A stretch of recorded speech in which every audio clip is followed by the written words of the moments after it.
Hello everyone, welcome to semester দাদা। আজকে আমি তোমাদের জন্য নিয়ে এসেছি ক্লাস 11 এর ফার্স্ট সেমিস্টারের জিওগ্রাফি থেকে মানবীয় ভূগোলের পরিধি ও বিষয়বস্তু। মানবীয় ভূগোলের যদি আমরা পরিধি ও বিষয়বস্তু দেখি, এবার এই মানবীয় ভূগোলের মধ্যে কোন কোন বিষয়গুলি আছে আগে সেগুলি সম্পর্কে আমরা জানবো। প্রথমত আমরা যদি দেখি সামাজিক ভূগোল, দ্বিতীয়ত আছে সাংস্কৃতিক ভূগোল, তৃতীয়ত আঞ্চলিক ভূগোল, চতুর্থত রাজনৈতিক ভূগোল এবং দর্শন ভূগোল। এইসব ভূগোল নিয়ে আমরা আলোচনা করব। এখানে যদি আমরা দেখি যে পৃথিবী পৃষ্ঠে পরিবেশের, প্রকৃতি এবং মানুষের মধ্যে যেসব আন্তঃসম্পর্ক আছে এবং তাদের ক্রিয়াকলাপগুলো এবং মিথস্ক্রিয়া নিয়ে যে এখানে আলোচনা করা হয় সেটাকেই আমরা বলি মানবীয় ভূগোল। এই মানবীয় ভূগোলের যদি আমরা দেখি বিভিন্ন সময়ে বিভিন্ন বিজ্ঞানীগুলো বিভিন্ন মতামত দিয়েছেন। যদি আমরা সেই মতবাদগুলোকে ধরি তাহলে আমরা দুটো ভাগ করব। একটা হচ্ছে চিরাচরিত মতবাদ,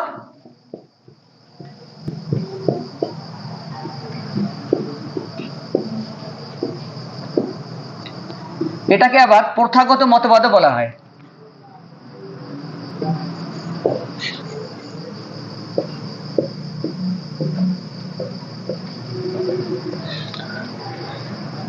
দুই নম্বর সমকালীন মতবাদ।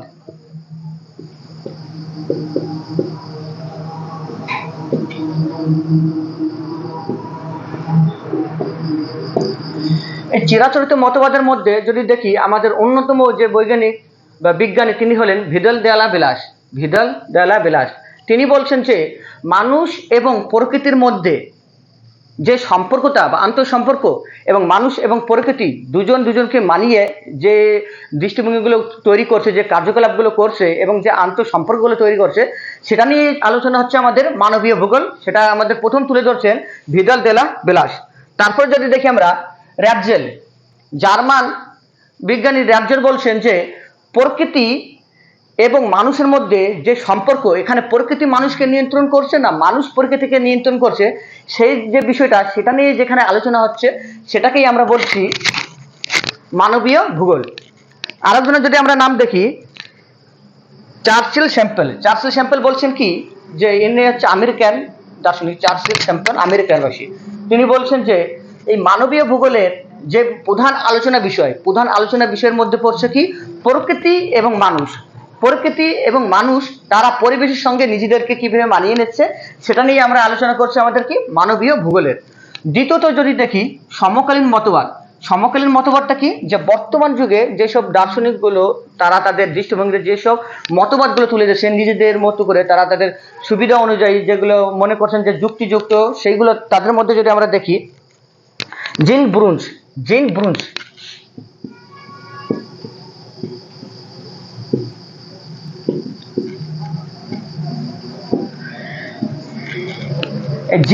বলছে যে প্রকৃতি মানুষকে নিয়ন্ত্রণ করছে না মানুষ প্রকৃতিকে নিয়ন্ত্রণ করছে। যদি মানুষ প্রকৃতিকে নিয়ন্ত্রণ করে তাহলে তার পরিস্থিতি কি হবে, এবং যদি প্রকৃতি মানুষকে নিয়ন্ত্রণ করে তার অবস্থা কি হবে, সেটাই বলছে কি আমাদের জিন বুরুজ। তাহলে আমরা মানবীয় ভূগোলের যদি আমরা দুটো দিক দেখি, একটা হচ্ছে চিরাচরিত মতবাদ, দুটো হচ্ছে সমকালীন মতবাদ। এইবার যদি আমরা দেখি মানবীয় ভূগোলের লক্ষ্য বা উদ্দেশ্য কি, আমাদের মানবীয় ভূগোলের লক্ষ্য বা উদ্দেশ্য, প্রথম পয়েন্টটা হবে পর্যবেক্ষণ মানে কোনো অঞ্চলে সেখানে গিয়ে তথ্য সংগ্রহ করতে হবে, বিভিন্ন তথ্য সংগ্রহ করে যে কোনো বিষয়ে আমরা যদি ধরি কোনো একটা অঞ্চলে আঞ্চলিক ভূগোল সম্পর্কে অথবা রাজনৈতিক ভূগোল সম্পর্কে অথবা ধরো সামাজিক ভূগোল বা সাংস্কৃতিক ভূগোল সম্পর্কে, যে সেখানকার মানুষজনের সাংস্কৃতিক রীতিনীতি, আচার ব্যবহার, ধর্মীয় অনুষ্ঠান, এইসব নিয়ে যদি আমরা আলোচনা করতে যাই আগে সেই অঞ্চলের তত্ত্বগুলো নিতে হবে। সেই তত্ত্বগুলোকেই আমরা বলছি কি, তত্ত্বগুলোকে নিয়ে আলোচনা করবো, সেটাকে আমরা বলছি পর্যবেক্ষণ।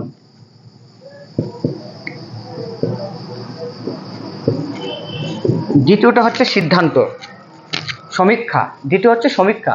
এবার সমীক্ষা কি, যখন আমরা এই তত্ত্বগুলো নেব, এই তত্ত্বগুলো নিয়ে এবার দেখব যে তত্ত্বগুলোর উপর কিসের উপর ডিপেন্ড করে আসে বা সেটা কতটা যুক্তিসঙ্গত এবং সেগুলা কি আদতেও সেই পরিবেশের সঙ্গে বা মানুষের সঙ্গে কতটা যুক্তিযুক্ত মিথস্ক্রিয়া বা কার্য প্রণালীগুলো যুক্ত, একে অপরের সঙ্গে যুক্ত, সেইগুলোর উপর ডিপেন্ড করে আমরা একটা সমীক্ষা তৈরি করব। তৃতীয়ত হলো মূল্যায়ন। মূল্যায়নটা কি? এই যে প্রথমে আমরা তথ্য সংগ্রহ করব, সেই তথ্যটাকে বিভিন্নভাবে আলোচনা করব, অথবা সেটা কি করতে পারি, বিভিন্ন গবেষণাগারে, তার জন্য আবার গবেষণাগারও থাকে, বিভিন্ন গবেষণাগারে আলোচনা করব, এবং আলোচনা করার পর সেটাকে আমরা বিভিন্ন ডাটা বা চার্টের মাধ্যমে প্রকাশ করব, এবং তার একটা ফিডব্যাক দেব, বা সেটা কতটা যুক্তিযুক্ত হলো সেটাকে আমরা বলছি কি মূল্যায়ন, পর্যবেক্ষণ, সমীক্ষা, মূল্যায়ন। তাহলে আমরা যদি দেখি মানবীয় ভূগোলের পরিধি ও বিষয়বস্তুর যে লক্ষ্য ও উদ্দেশ্য ছিল তার মধ্যে তিনটে পেলাম। একটা পর্যবেক্ষণ, প্রথমে আমরা তথ্যগুলোকে নিব, যে কোনো অঞ্চল হোক সেই অঞ্চল থেকে তথ্যগুলোকে নিব, নেওয়ার পরে সমীক্ষা করব যে ওই তথ্যগুলোর মধ্যে কতটা যুক্তিসঙ্গত, যে এটা কি ঠিক না ভুল, আর যদি ঠিক থাকে তার কারণগুলো জানতে চাইবো, যদি ভুল থাকে তার কারণগুলো, এবং সেটা নেওয়ার পরে সেটাকে আমরা গবেষণাগারে মূল্যায়ন করব যে এটা নিলাম সেটা কতটা বাস্তবায়িত হবে সেই সমাজে বা সেই অঞ্চলে, মানুষের পক্ষে, প্রকৃতির পক্ষে সেটা কতটা বাস্তবায়িত হবে। এই তিনটার উপরে ডিপেন্ড করে আমাদের কি হচ্ছে, মানবীয় ভূগোলের লক্ষ্য ও উদ্দেশ্য দাঁড়িয়ে আছে।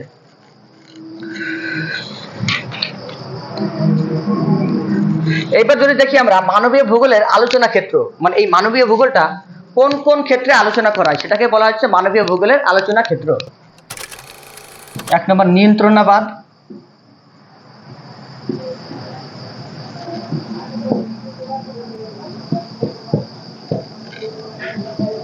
2 নম্বর সম্ভাবনাবাদ,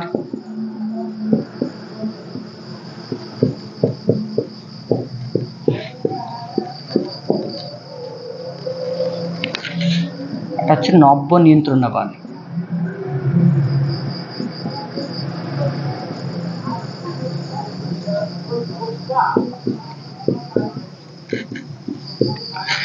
নিয়ন্ত্রণবাদ বলতে কি বোঝায়, যে নিয়ন্ত্রণ করছে। এখানে যদি আমরা দেখি পরিবেশের, প্রকৃতি ও মানুষের যে সম্পর্ক, আন্তঃসম্পর্ক এবং কার্যপ্রণালীগুলো, সেখানে বলা হয়েছে যে প্রকৃতি মানুষকে নিয়ন্ত্রণ করছে। প্রকৃতি মানুষকে নিয়ন্ত্রণ করে যেখানে, সেটাকে আমরা বলবো নিয়ন্ত্রণবাদ। নিয়ন্ত্রণবাদ আমরা বলতে কি বলছি, যে প্রকৃতি মানুষকে নিয়ন্ত্রণ করবে। এর প্রধান বিষয় হলো প্রকৃতি মানুষকে নিয়ন্ত্রণ করবে।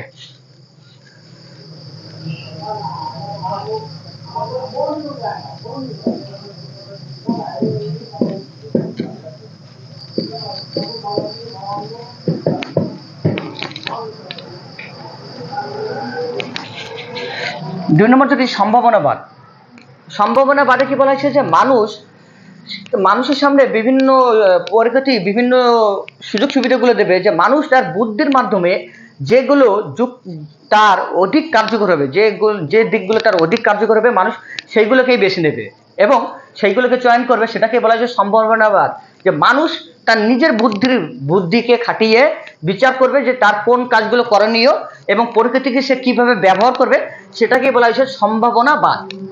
তাহলে যদি আমরা 3 নম্বর দেখি নব্য নিয়ন্ত্রণবাদ, তাহলে নব্য নিয়ন্ত্রণবাদ বলতে বোঝায় যে প্রকৃতি, তুমি মানুষ যতই প্রকৃতিকে নিয়ন্ত্রণ করুক আর যাই করুক না কেন, অবশেষে একদম শেষ সময়ে, একদম শেষ পর্যন্ত যদি আমরা দেখি, সেখানে কিন্তু প্রকৃতি সর্বশেষে মানুষকে নিয়ন্ত্রণ করবে, মানুষ প্রকৃতির অধীনেই থাকতে হবে। সেটাকে বলেছেন নব্য নিয়ন্ত্রণবাদ। নব্য নিয়ন্ত্রণবাদে কি বলা হয়েছে, যে মানুষ প্রকৃতিকে যেভাবে ব্যবহার করুকই না কেন, শেষ পর্যায়ে যদি দেখে, শেষ পর্যায়ে প্রকৃতি কি করছে, মানুষকে নিয়ন্ত্রণ করবে। এটাকে বলে নব্য নিয়ন্ত্রণবাদ। শুধু নতুন করে আবার নিয়ন্ত্রণ করছে সেটাকে, তাই তো, সে মানুষ প্রকৃতিকে নিয়ন্ত্রণ করুক না কেন, প্রকৃতি অবশেষে মানুষকেই নিয়ন্ত্রণ করবে, মানুষ প্রকৃতির অধীনেই মানুষ থাকবে, সেটাকে আমরা বলছি নব্য নিয়ন্ত্রণবাদ। সম্ভাবনাবাদ কি? সম্ভাবনাবাদ হচ্ছে যে প্রকৃতি মানুষের কাছে বিভিন্ন দিক দেবে, যে মানুষ তার বুদ্ধির মাধ্যমে এবং জ্ঞানের মাধ্যমে সে বুঝবে যে কোন দিকটা সে বেছে নেবে, যেটা বেছে নিলে কি হবে, প্রকৃতি এবং মানুষের মধ্যে সম্পর্ক ভালো থাকবে এবং মানুষ তার কার্য যে প্রণালীগুলো আছে প্রকৃতির সঙ্গে, সেগুলো কি হবে, সুষমভাবে বন্টন হবে। এবং প্রথম যেটা ছিল নিয়ন্ত্রণবাদ, এখানে বলেই দিয়েছে প্রকৃতি মানুষকে নিয়ন্ত্রণ করবে, মানে যাই হোক না কেন প্রকৃতি এখানে শ্রেষ্ঠ।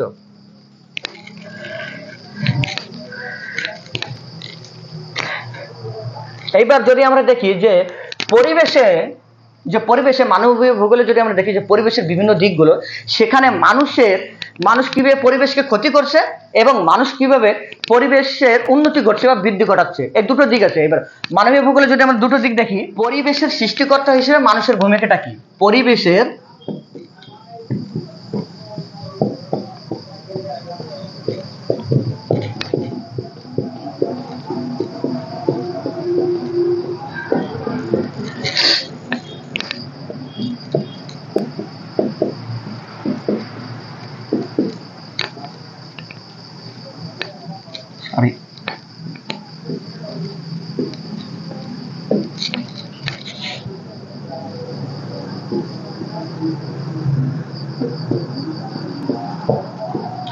এই পরিবেশের সৃষ্টিকর্তা হিসেবে মানুষের ভূমিকা যদি দেখি, প্রথমত জীব বৈচিত্র্য, যে দেখবা আমাদের অনেক বন্যপ্রাণী সংরক্ষণ আছে, অভয়ারণ্য আছে, তারপরে ন্যাশনাল পার্কগুলো আছে। এখানে কি করা হয়, বিভিন্ন প্রজাতির উদ্ভিদ জীব তাদের সংরক্ষণ করা হয়, কি হচ্ছে, যাতে ভবিষ্যতে তাদের প্রজাতিগুলো বিলুপ্তি না ঘটে, তার জন্য এদেরকে এই সব অঞ্চলে সংরক্ষণ করে রাখা হয়। এখানে আমরা দুটো জিনিস পাবো, একটা যদি আমরা দেখি এক্স সেতু সংরক্ষণ, আর একটা হচ্ছে ইন সেতু সংরক্ষণ।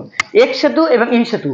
ইন সেতুটা বলা হচ্ছে যে কোনো একটা অঞ্চলে, যেমন বায়োস্ফিয়ার রিজার্ভগুলো যেগুলো আছে বা ন্যাশনাল পার্কগুলো আছে, সেখানে কি হয়, সেই অঞ্চলে কোনো বিশেষ প্রজাতিগুলো জীব এবং উদ্ভিদগুলোকে সংরক্ষণ করে রাখা হয়, যাতে বহির শত্রু থেকে তাদেরকে রক্ষা করা যায়। এবং এক সেতু কোনগুলো, এক সেতুগুলো হচ্ছে যেগুলো ওই পরিবেশের বাইরে বিশেষ কোনো অঞ্চলে নিয়ে গিয়ে তাদেরকে সংরক্ষণ করা হয়, যেমন বোটানিক্যাল গার্ডেন, চিড়িয়াখানা, এগুলো হচ্ছে সব এক সেতু সংরক্ষণ। আর ইন সেতু সংরক্ষণের মধ্যে কি বলবে, যেমন আমাদের যদি দেখি ওয়েস্ট বেঙ্গল আছে, আমাদের ওয়েস্ট বেঙ্গলের মধ্যে একটা নাম করে আছে কুলিক ফরেস্ট, যেটা কুলিক ফরেস্ট, ওটা হচ্ছে কি একটা ইন সেতুর একটা উদাহরণ। ওই জন্য বলছে জীব বৈচিত্র্য সংরক্ষণ, মানুষ কি করছে, এই জীব বৈচিত্র্যগুলোকে সংরক্ষণ করছে। দ্বিতীয়টা দেখি যদি আমরা উদ্ভিদ প্রজাতি কি, অনেক ফাঁকা জমিগুলো পড়ে থাকে, যেমন কবরস্থান, শ্মশান ঘাট, খেলার মাঠ, পার্ক, তারপরে তোমার স্কুল কলেজ, এই যে ফাঁকা জায়গাগুলো, যেসব জায়গায় রাস্তার ধারে, নদীর পাড়ে, এইসব জায়গায় কি করছে মানুষ বনভূমি সৃষ্টি করছে। বনভূমি সৃষ্টি করার ফলে কি হচ্ছে, আমার যে উদ্ভিদগুলো ছিল, উদ্ভিদ প্রজাতির পরিমাণ বৃদ্ধি পাচ্ছে এবং কি হচ্ছে, পরিবেশের ভারসাম্য রক্ষায় থাকবে। 2 নম্বর পয়েন্ট হচ্ছে, তাহলে কি হচ্ছে, আমাদের মানুষ কি করছে, এইসব উদ্ভিদ প্রজাতিগুলো বৃদ্ধি করছে। 3 নম্বর যদি দেখি আমরা ইকো ট্যুরিজম।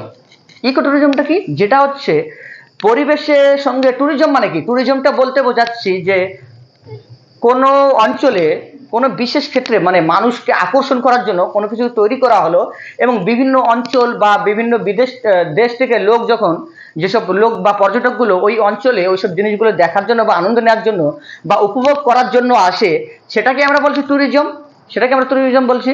এবং এই ট্যুরিজম, ইকো ট্যুরিজমটা কি, যেটা হচ্ছে আমার পরিবেশের কোনো ক্ষতি হবে না, পরিবেশ বান্ধব হবে, এবং এখান থেকে কি হবে, একটা অর্থনৈতিকভাবে সেই সব অঞ্চলে যারা পার্শ্ববর্তী যে অঞ্চলে লোকগুলো থাকে তাদেরও একটা কি হবে, অর্থনৈতিক একটা ভালো হবে, এবং সরকারেরও যে অর্থনৈতিক দিকটা সেখানে কি হবে, ট্যুরিজমের দিকটা কি হবে, উন্নত হবে।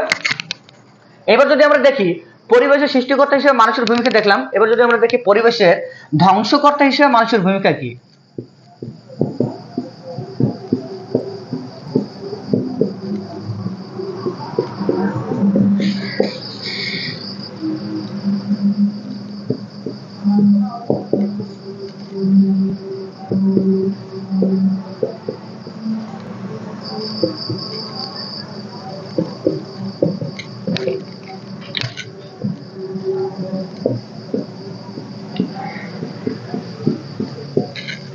ধ্বংসকর্তা হিসেবে মানুষের ভূমিকা হচ্ছে প্রথমত দূষণ, পরিবেশ দূষণ, যেসব বায়ু দূষণ, জল দূষণ, মৃত্তিকা দূষণ, এই দূষণগুলো আছে কি হচ্ছে, মানুষ অতিরিক্ত পরিমাণ, যেমন যানবাহন চলাচল করছে, বর্তমানে প্রচুর পরিমাণ যানবাহন চলাচল করে, এই যানবাহন থেকে এবং কলকারখানা চলছে, যানবাহন এবং কলকারখানা থেকে যেসব ধোঁয়াগুলো বেরোচ্ছে, এই ধোঁয়াগুলো কি হচ্ছে, পরিবেশের সঙ্গে মিশে কি হচ্ছে, পরিবেশ দূষণ ঘটাচ্ছে। এবং যদি কেউ যদি বাইরে যেখানে সেখানে মূলমূত্র ত্যাগ করে কিংবা আবর্জনা ফেলে, তার ফলেও পরিবেশটা দূষণ হচ্ছে। যদি আমরা দেখি যে অনেক সময় কি হয়, কৃষিক্ষেত্রে যে রাসায়নিক সার, তারপরে কীটনাশক এসব ব্যবহার করার ফলে বৃষ্টির সময় ওই রাসায়নিক সার এবং কীটনাশকগুলো জলে চলে যাচ্ছে, জলে যাওয়ার ফলে সেখানে যে অতিরিক্ত পরিমাণে কচুরিপানার সৃষ্টি হয়, এবং ওখানে যদি যে মাছগুলো থাকে সেই মাছগুলো তখন ওই খাবারগুলোকে খেলে কি হবে, মাছগুলো মারা যাবে এবং ওই জলটা দূষিত হয়ে যাবে। এরপর যদি আমরা দেখি যে মানুষ কি করছে, বিভিন্ন ধরনের বাস স্ট্যান্ড তৈরি করার জন্য, বিভিন্ন ধরনের কি বাস স্ট্যান্ড মানে কি, অতিরিক্ত জনসংখ্যা বৃদ্ধির ফলে ক্রমবর্ধমান, যদি আমরা দেখি যে ভারতের 2021 সালে আদমশুমারির অনুসারে, 2011 সালে আদমশুমারি অনুসারে ভারতের জনসংখ্যা ছিল 121,01,93,422 জন। ওই হিসেবে যদি দেখি, এবার আনুমানিকভাবে 2021 সালে আমাদের জনগণনা বা সেন্সাস হওয়ার কথা ছিল, কিন্তু করোনার জন্য ওই বছর করা হয়নি, আর গণনা এখনো হয়নি, 2011 পরে তারপরে এখনো গণনা সম্পন্ন হয়নি। ওই জন্য আমরা আনুমানিকভাবে ধরতে পারি যে বর্তমানে ভারতে 140 থেকে 50 কোটি জনসংখ্যা আছে। এই যে অত্যাধিক হারে জনসংখ্যা বৃদ্ধি হচ্ছে, এই অত্যাধিক হারে জনসংখ্যা বৃদ্ধির ফলে কি হচ্ছে, মানুষের বাসস্থানের যোগান বাড়বে, খাদ্যের যোগান বাড়বে। এই অতিরিক্ত খাদ্যের যোগান দেওয়ার জন্য কি হচ্ছে, বনভূমিগুলোকে কেটে ফেলা হচ্ছে।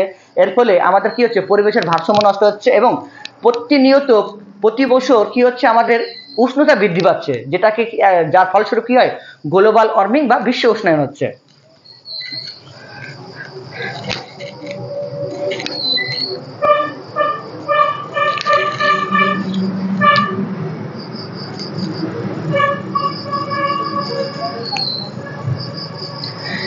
তাহলে আমরা পরিবেশের সৃষ্টিকর্তা হিসেবে মানুষের ভূমিকাও দেখলাম এবং পরিবেশের ধ্বংসকর্তা হিসেবে মানুষের ভূমিকাটাও দেখলাম। এইবার মানুষ ও প্রকৃতির মধ্যে যে পারস্পরিক সম্পর্কটা আছে সেটা দেখে নেব। মানুষ ও প্রকৃতির মধ্যে পারস্পরিক সম্পর্কের মধ্যে একটা পাবো থিওক্রাটিক, একটা পাবো জিওক্রাটিক। জিওক্রাটিকটা যদি আমরা দেখি, জিওক্রাটিক,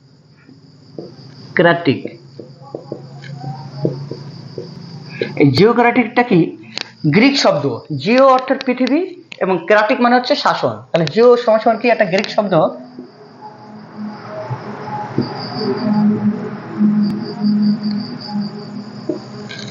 জিও বলতে আমরা বোঝাই কি, পৃথিবী,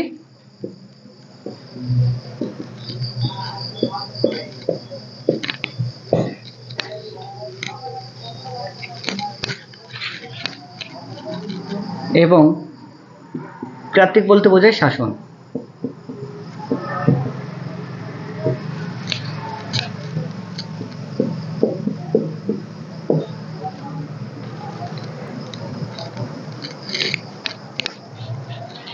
শাসন।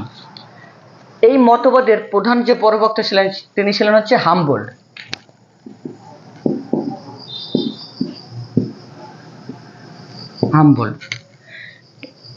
হামবোল্ড বলছে যে এই জিওক্রাটিক দৃষ্টিভঙ্গিতে মানুষ প্রকৃতির উপর, যে মানুষের যত সব জীবন চরিত্র যেসব কর্মপ্রণালী আছে সব কিছুই হচ্ছে মানুষ প্রকৃতির উপর নির্ভরশীল। এখানে আমরা জিওটাকে পৃথিবী ও প্রকৃতিও ধরতে পারি। এবং শাসন মানে কি, প্রকৃতির দ্বারা শাসন, যেটা সেটাকে আমরা বলছি জিওক্রাটিক শাসন। এখানে এর প্রধান প্রবক্তা হচ্ছে হামবোল্ড। তিনি বলছেন মানুষের যত সব কর্মপ্রচেষ্টা আছে সবগুলো কে নিয়ন্ত্রণ করছে, প্রকৃতি নিয়ন্ত্রণ করছে। এটাকে আমরা জিওক্রাটিক বলছি। এবার যদি আমরা দেখি থিওক্রাটিক, 2 নম্বর থিওক্রাটিক।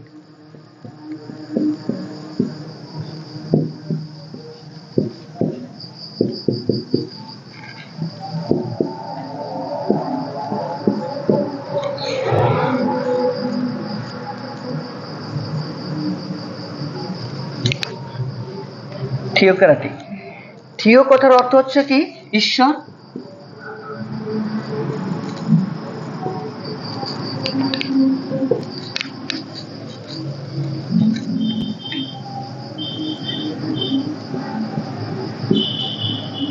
ক্রাতিক কথার অর্থ শাসন। এর প্রধান প্রবক্তা যদি দেখি আমরা, রিটার, কার্ল রিটার।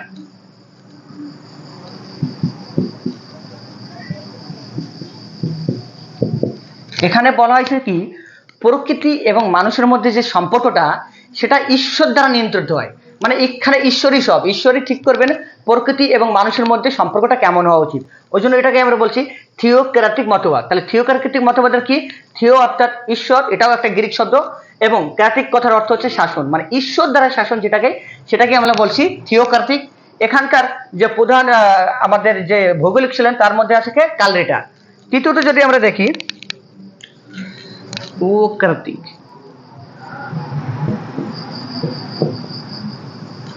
এটাও একটা গ্রিক শব্দ।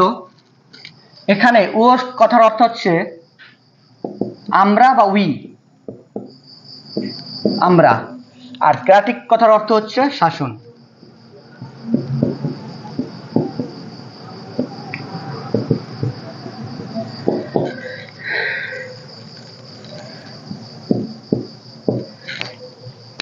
এই মতবাদের প্রধান প্রবক্তা হচ্ছে ভিদল দে লা বিলাস। প্রধান প্রবক্তা হচ্ছে আমাদেরকে ভিদল দে লা বিলাস। এখানে বলা হয়েছে যে মানুষ তার সুবিধা অনুযায়ী প্রকৃতিকে ব্যবহার করবে। মানুষ কি করবে, তার সুবিধা অনুযায়ী প্রকৃতিকে ব্যবহার করছে, সেটাকেই আমরা বলছি ইউক্রাটিক। ইউ অর্থাৎ আমরা এবং ক্রাটিক কথা হচ্ছে সে শাসন, এবং এটাও একটা গ্রিক শব্দ। পরেরটা যদি দেখি আমরা, 4 নম্বরটা,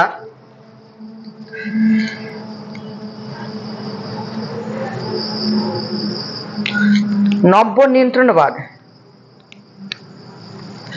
নব্য নিয়ন্ত্রণবাদ, নব্য নিয়ন্ত্রণবাদে যদি আমরা দেখি, নব্য নিয়ন্ত্রণবাদ সম্পর্কে আগেই আলোচনা করছি। নব্য নিয়ন্ত্রণবাদ বলতে কি বোঝায়?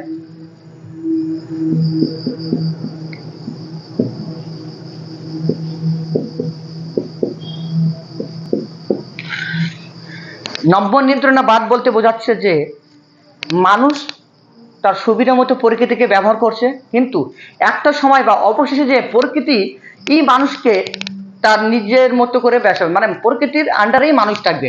মানুষ প্রকৃতিকে সে তার নিজের মতো করে ব্যবহার করুক, কোনো নেই, কিন্তু শেষমেশে যদি আমরা দেখি সর্বশেষ পর্যায়ে প্রকৃতির অধীনেই মানুষ কাজ করবে, প্রকৃতির অধীনেই বা প্রকৃতির নির্দেশ মতোই মানুষ চলবে। সেটাকে আমরা বলা হয়েছে নব্য নিয়ন্ত্রণবাদ। মানবীয় ভূগোলের উপাদান, মানবীয় ভূগোলের প্রধান 5টি উপাদান। এর মধ্যে আছে অবস্থান, ভূমিরূপ, জলবায়ু, জলভাগের উপস্থিতি এবং মৃত্তিকা এবং খনিজ পদার্থ। অবস্থান কি? অবস্থান হচ্ছিল মানবীয় ভূগোলের উপাদানের প্রধান অন্যতম উপাদান। মানে যে যে কোনো জনসংখ্যা কোনো দেশ বা অঞ্চল বা মহাদেশে কিভাবে বেশি হবে না কম হবে, জনঘনত্বটা কম না বেশি, সেটা ডিপেন্ড করবে। যেমন নিরক্ষীয় অঞ্চল, যেসব নিরক্ষীয় অঞ্চলের ওখানকার কি হচ্ছে যাতায়াত ব্যবস্থার সুযোগ সুবিধা ভালো, এবং আরো যদি দেখি ওখানকার বিভিন্ন খনিজ সম্পদ পাওয়া যাচ্ছে, বিভিন্ন সম্পদ পাওয়া যাচ্ছে। এর ফলে কি হচ্ছে, নিরক্ষীয় অঞ্চলে বিভিন্ন সুযোগ সুবিধা থাকার ফলে সেই অঞ্চলগুলিতে জনসংখ্যা বৃদ্ধি হচ্ছে। অপরপক্ষে যদি আমরা দেখি তুন্দ্রা অঞ্চল, তুন্দ্রা অঞ্চল কি হয়, অত্যাধিক শীত, অত্যাধিক শীত থাকার জন্য ওইসব অঞ্চলগুলিতে কি হয়, জনসংখ্যা খুবই কম। এই জন্য আমরা বলতে পারি অবস্থান হিসেবেও জনসংখ্যা কম বেশি হয়। দ্বিতীয়ত যদি দেখি আমরা ভূমিরূপ, ভূমিরূপগুলি কি, যেমন সমভূমি, মালভূমি এবং পার্বত্য ভূমি। পার্বত্য ভূমি অঞ্চলে কি হয়, পার্বত্য অঞ্চলে ওখানকার যে অর্থনৈতিক অবস্থা খুব ভালো হয় না, যাতায়াত ব্যবস্থাও ভালো না, শিল্প কলকারখানা খুব একটা গড়ে ওঠে না, মানুষের জীবনযাত্রার মানও খুব উন্নত হয় না। এর ফলে কি হয়, ওই পার্বত্য অঞ্চলগুলিতে জনসংখ্যা কম দেখা যায়। এবং যদি আমরা মালভূমি অঞ্চল দেখি, যেসব অঞ্চলে মালভূমির যেসব অঞ্চল কি হয়, খনিজ সম্পদগুলি আছে, খনিজ সম্পদের ভান্ডারগুলি আছে, সেখানে কি হচ্ছে, জনসংখ্যা কিছুটাও বৃদ্ধি পেলেও অন্যান্য মালভূমি অঞ্চলগুলিতে কিন্তু খুব একটা জনসংখ্যা দেখা যায় না। এবং সর্বশেষ যদি আমরা দেখি সমভূমি, সমভূমি অঞ্চলে যাতায়াতের ব্যবস্থা, তারপরে আমরা যদি দেখি যে কলকারখানাগুলো, শিক্ষা প্রতিষ্ঠান, বিভিন্ন ক্রিয়াকলাপ, সবকিছু কি হচ্ছে, সুযোগ সুবিধা বেশি, বিনোদনমূলক কাজকর্ম দেখা যায়। এর ফলে কি হয়, সমভূমি অঞ্চলে জনসংখ্যা বেশি দেখা যায়। আমরা তাহলে বলতে পারি যে ভূমির উপর জনসংখ্যা বৃদ্ধির নিয়ন্ত্রণের কি একটা গুরুত্বপূর্ণ উপাদান। 3 নম্বর জলবায়ু, যেসব অঞ্চলের জলবায়ু, যেমন নিরক্ষীয় জলবায়ু অঞ্চল, মৌসুমী জলবায়ু অঞ্চল, যেমন আমাদের ভারতবর্ষটা কি মৌসুমী জলবায়ু অঞ্চল এবং ভূমধ্যসাগর জলবায়ু অঞ্চল, যেসব জলবায়ু অঞ্চলগুলো মানুষের বসবাসের জন্য উপযোগী, সেই সব জলবায়ু অঞ্চলে কি হবে, অবশ্যই জনসংখ্যা বৃদ্ধি পাবে এবং জনঘনত্ব বেশি হবে। যদি আমরা দেখি জলভাগের উপস্থিতি, জলভাগের উপস্থিতি মানে কি, পুকুর, নদী, খাল, বিল, এসবকে আমরা জলভাগ বলি। এই অঞ্চলগুলোতে, যেসব অঞ্চলে জলভাগগুলোকে আমরা সঠিকভাবে ব্যবহার করে যাতায়াত ব্যবস্থা ভালো, কোন কোন অঞ্চলে যেমন ডেনমার্ক, নরওয়ে, এইসব দেশগুলো কি করে, মৎস্যের উপর বা মৎস্য শিকারের উপর ডিপেন্ড করে আছে। এবং যেসব অঞ্চলে মৎস্য শিকার ভালো হবে, সেই সব অঞ্চল কি হবে, জনসংখ্যা অবশ্যই বেশি হবে। আর যেসব অঞ্চলে জনসংখ্যা জলটাকে আমরা ভালোভাবে ব্যবহার করতে পারবো না, সেই সব অঞ্চলে আমাদের কি হবে, জনসংখ্যার পরিমাণটা খুব একটা বেশি বাড়বে না। তারপর যদি দেখি মৃত্তিকা এবং খনিজ পদার্থ। দেখো মৃত্তিকা বলতে কি হচ্ছে, যেসব অঞ্চলে পলিমৃত্তিকা, পলিমৃত্তিকা কি, উর্বর মৃত্তিকা, এই পলিমৃত্তিকা যেসব অঞ্চলগুলোতে থাকবে, উর্বর মৃত্তিকা, সেই সব অঞ্চল কি হবে, কৃষিকাজ ভালো হবে, যে কোনো ফসল আমার ভালো হয়। আমরা জানি ভারতবর্ষর যদি আমরা দেখি এই গাঙ্গীয় গাঙ্গীয় যে অঞ্চলটা আছে ভারতবর্ষের, যে সমভূমি অঞ্চল, গাঙ্গীয় সমভূমি, এবং ভারতবর্ষের সব থেকে যদি যে মাটিতে বেশি পরিমাণ দেখা যায় সেটা হচ্ছে পলিমাটি।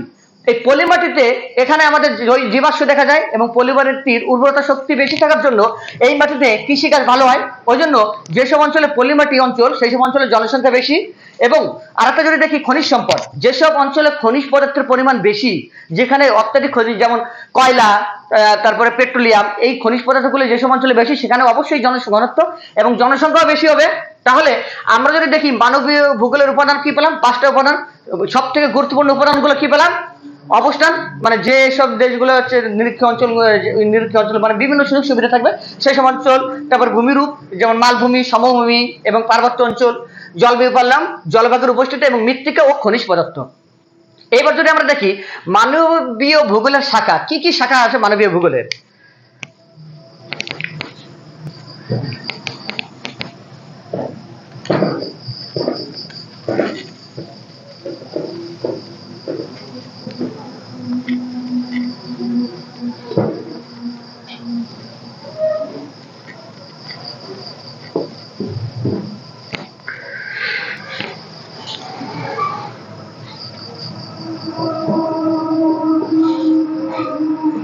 এক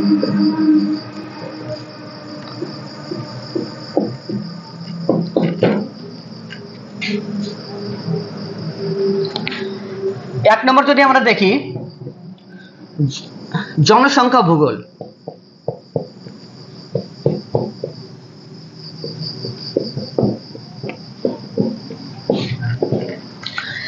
মানবীয় ভূগোলের যে শাখায় জনসংখ্যা নিয়ে আলোচনা করা হয় সেটাই হচ্ছে আমার জনসংখ্যা ভূগোল।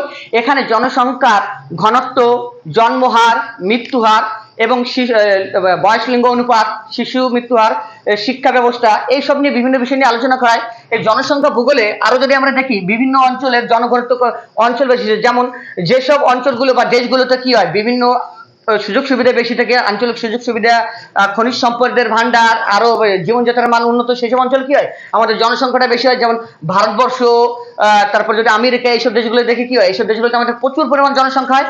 এবং যদি আমরা পোলার রিজন বা মেরু অঞ্চলগুলোর দিকে যাই সেখানে কি হয় শীতের পরিমাণ বেশি থাকার জন্য ওইসব অঞ্চলে কি হয় জনসংখ্যা খুব একটা হয় না। এইবার আমরা জানবো জনসংখ্যা বিবর্তন মডেল। এটা কি? জনসংখ্যা বিবর্তন মডেল বলতে বোঝায় যেখানে যে মডেলে জনসংখ্যার জন্মহার, মৃত্যুহার, জনঘনত্ব এবং আর্থসামাজিক অবস্থা তুলে ধরা হয় যে মডেলে, সেটাকে আমরা বলি জনসংখ্যা বা জনসংখ্যা বিবর্তন মডেল। এই জনসংখ্যা বিবর্তন মডেল বা ডেমোগ্রাফিক ট্রানজিশন থিওরি, এটাও বলা ডেমোগ্রাফিক ট্রানজিশন থিওরি। এইবার 2 নম্বরে আমরা যাব সামাজিক ভূগোল।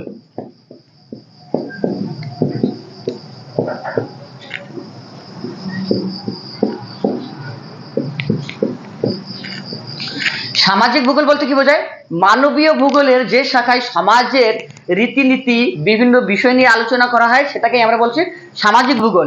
এই সামাজিক ভূগোলের যদি আমরা বৈশিষ্ট্য দেখি তাহলে আমরা এখানে দেখতে পাবো যে বিভিন্ন সমাজ আছে আমাদের, যে বিভিন্ন সমাজের যেটা আমরা রিজিওনাল হিসেবে ভাগ করি সেই সমাজগুলোকে তুলে ধরা হয়। সেই সমাজের যেসব পর্বপ্রণালী, মানুষজন কিভাবে সেই সমাজটাকে পরিচালনা করছে, সমাজের উপর মানুষ কিভাবে ডিপেন্ড করছে, সমাজ মানুষকে কিভাবে পরিচালনা করছে, সেই সব বিষয় নিয়ে এই সামাজিক ভূগোলে আলোচনা করা হয়।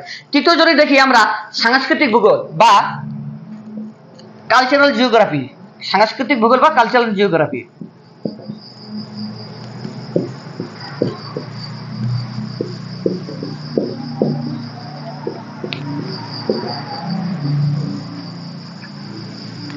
এই সাংস্কৃতিক ভূগোলের মধ্যে কি পড়ছে যে যে কোনো অঞ্চলে, যেমন আমাদের পশ্চিমবাংলার যদি আমরা বলি, পশ্চিমবাংলার বাসী ওয়েস্ট বেঙ্গলের কি হচ্ছে আমাদের যেমন নির্দিষ্ট একটা পুজো থাকে, আমাদের বিভিন্ন, যেমন আমাদের দুর্গা পুজো থাকে, আমাদের একটা আলাদা বাঙালিদের পোশাক পরিচ্ছদ আছে, রীতিনীতি আছে, আমাদের কালচার আছে, আমাদের অনুষ্ঠান আছে, সেই অনুষ্ঠানের নিয়ম পালন আছে, পুজো আছে, আরো বিভিন্ন ধর্মটাই বা বিভিন্ন সম্প্রদায়ের লোকের তাদের রীতিনীতি আছে।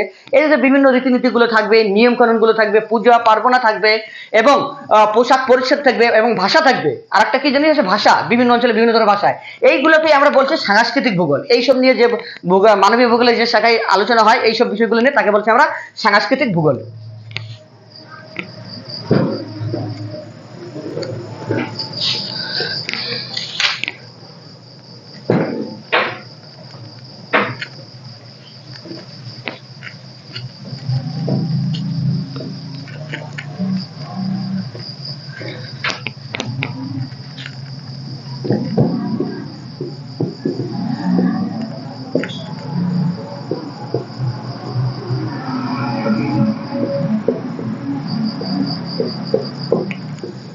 আঞ্চলিক ভূগোল। 4 নম্বর যদি আমরা দেখি আঞ্চলিক ভূগোল। আঞ্চলিক ভূগোলটা কি?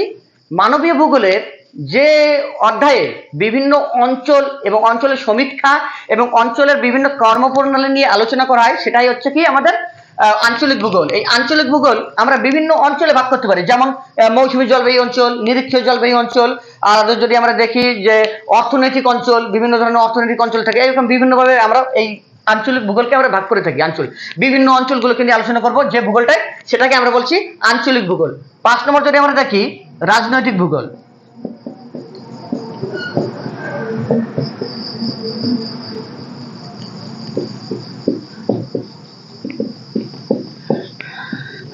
রাজনৈতিক ভূগোলটা কি হবে? কোন দেশের সেই দেশটার সীমানাটা কত দূর, মানে দেশটার সীমানা, যেমন আমাদের ভারতবর্ষ, সে ভারতবর্ষের একটা নির্দিষ্ট সীমানা আছে এবং একটা ম্যাপ আছে, এবং এই সীমানার মধ্যে কোন কোন বিভিন্ন ধরনের দল, বিভিন্ন ধরনের জনগোষ্ঠী এবং তাদের কর্মপ্রণালী, বিভিন্ন ধরনের রাজনৈতিক দলগুলো, এবং যদি আমরা দেখি যে তাদের মধ্যে বিভিন্ন সময় যে দ্বন্দ্ব, বিভিন্ন বিষয় আর কি, রাজনৈতিক বিভিন্ন বিষয়গুলো তুলে ধরা হয় মানবীয় ভূগোলের যে শাখায়, সেটাকে আমরা বলছি রাজনৈতিক ভূগোল। এই রাজনৈতিক ভূগোলে আরো যদি আমরা দেখি যে পার্শ্ববর্তী দেশগুলো বা প্রতিবেশী দেশগুলো, যেমন আমাদের ভারতের যে প্রতিবেশী দেশগুলো আছে, বাংলাদেশ আছে, পাকিস্তান আছে, শ্রীলঙ্কা আছে, মায়ানমার আছে, এই দেশগুলা, এদের সঙ্গে আমাদের রাজনৈতিক দিক থেকে কি কি সম্পর্ক, তাদের সঙ্গে আমাদের সম্পর্কটা কতটা ভালো বা কতটা খারাপ, এবং ভালো থাকার জন্য কি কি পরিকল্পনা করে হয়েছে, যেমন বাংলাদেশের সঙ্গে আমাদের ভারতের বিভিন্ন জলবিদ্যুৎ পরিকল্পনা করা আছে, এরকম বিভিন্ন দেশের সঙ্গে অনেক পরিকল্পনা করা থাকে। সেই পরিকল্পনাগুলো কি কি এবং তার বাস্তবায়ন রূপ কি, এবং কোন স্বার্থে পরিকল্পনাগুলো নেওয়া হয়েছে, এবং কোন একটা দেশের মধ্যে সেই দেশের যে সরকার এবং সেই দেশের যে জনগণ, তাদের মধ্যে সম্পর্ক কি, সেই দেশের সরকার এবং বা প্রশাসনিক ব্যবস্থা সেই অঞ্চলটাকে বা দেশটাকে কতটা উন্নত করতে পারছে, এইসব বিভিন্ন বিষয় নিয়ে আমাদের রাজনৈতিক ভূগোলের আলোচনার বিষয়। এবং যদি আরেকটাই দেখি, ঐতিহাসিক ভূগোল।